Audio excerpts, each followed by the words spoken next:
Okay, the 27th or 28th of June, not really sure what day it is. Update video number 3. We're looking at the main area where the building will be. I'm going to pan just a little bit to the left so we have a reference point. Looking at the background, some of the work and tree stuff that we already have. I'm going to go ahead and walk down to where the guys are dropping some of the burnt out trees and trying to recover from this damage to the forest from the wildfire.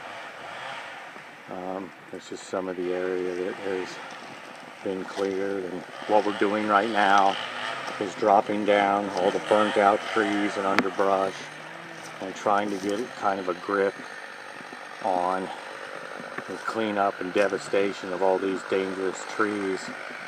A lot of the tree roots have been burnt out underneath when the underbrush was burnt. It makes the trees unstable, and they all are extremely dangerous. High winds can take them down, and everything, as you can see, is pretty much burnt and destroyed. We'll give a pan back to the area where the cabins were, and a shot kind of down the road to the outhouse building, which was one of the only structures that actually survived the fire. Was our outhouse that we had just moved to that new location. I'm going to come back here just a little bit and swing through some of the stuff that we've already had. Now, a lot of these orange markers that you see in the background now are trees that we're going to try to save. They have some shrubs and stuff coming up underneath that may be able to make the transition and survive this after we clean out the burned out stuff. So this is down back towards the back side of where the cabins were. I'm going to go ahead and walk over to where the cabins were again, and just kind of, you have to excuse the bouncing video. Still a lot of debris and loose trees and stuff that we have down now. So that cleared spot that we see down here was all the burnt out areas behind the cabins, and I'll do a little upper shot here, and the darker gray ash is the actual remnants of where cabins 1, 2, and you can't really see 3 and 4 because of the tree debris that we've already cleared down. So I'm going to walk back and do a swing with the camera again down our cabin row that went down past all the cabins. You can see we've really been working diligently right now to try to get some of this stuff cleaned up and be safe again. And then we come down and we have some of the oddest little bitty bits of recovery where we just have a few flowers. I'll give this one a little touch. They're just dried away, dried flowers.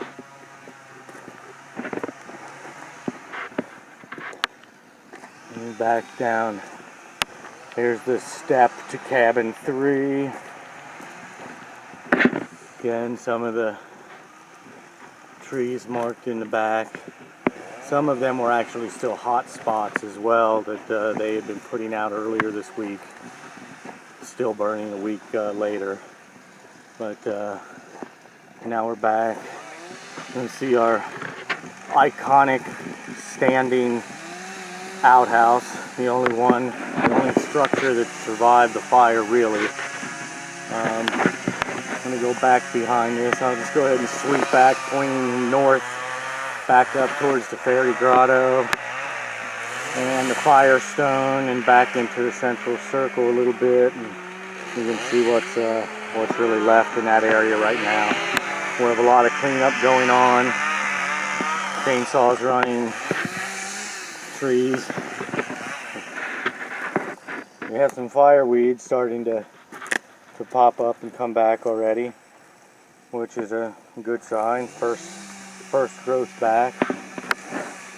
We'll look back over, looking to the east side of our property, and you can see, as far as you can see, everything is just completely wiped out. But we have a lot of the dangerous trees taken down right now on this side of the property, and coming back to some guys doing some active work and trying to clean up some of that burned out tall stuff that's just waiting to come down. I'm going to walk down once this tree drops. I think we're about another 30-40 seconds she's going to start coming.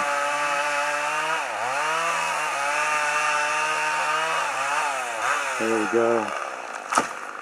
And you can see what we're doing out here and the condition of the cleanup. It's not really safe for any unskilled volunteers right now. We're trying to keep things pretty safe and get this devastation back under control before we let anybody from the immediate community come back out and help us. But you can see again where we're at. Now I'm coming down past a lot of the stuff that's been just scorched and destroyed by the fire, and come back to one of our mulch pits and come up to the top of this and kind of give an idea of the path and the kind of the scale of things that we're having to work with here. And going back past through and over where the ferry grotto used to be, back into where some of our crew and PCC staff is clearing out the rest of the destruction from the north side of the property. And this is pretty close to where the fire swept through. We see a couple green trees standing in the background back there, the birches and some cottonwoods at the very front of the property that managed to survive. Do a little quick pan back to the mother stone, the water stone, the fire stone across the drummer's area, the main ritual circle. You can see we're doing quite a lot of recovery right now. And in the background there we see our flagged and planted posts for the new well house. Those are now in. And then I'm back to the main clearing again and our welcome area. Just trying to really get a grip on everything that's happened out here and slowly kind of try to address these issues as we move forward and rebuild. We are working diligently to bring back this sanctuary and retreat center for community and for the future work and development of the pagan movement within the state of Alaska, and offering support and education for those seeking eclectic paths. We're one quick back over the work that we're currently doing right now.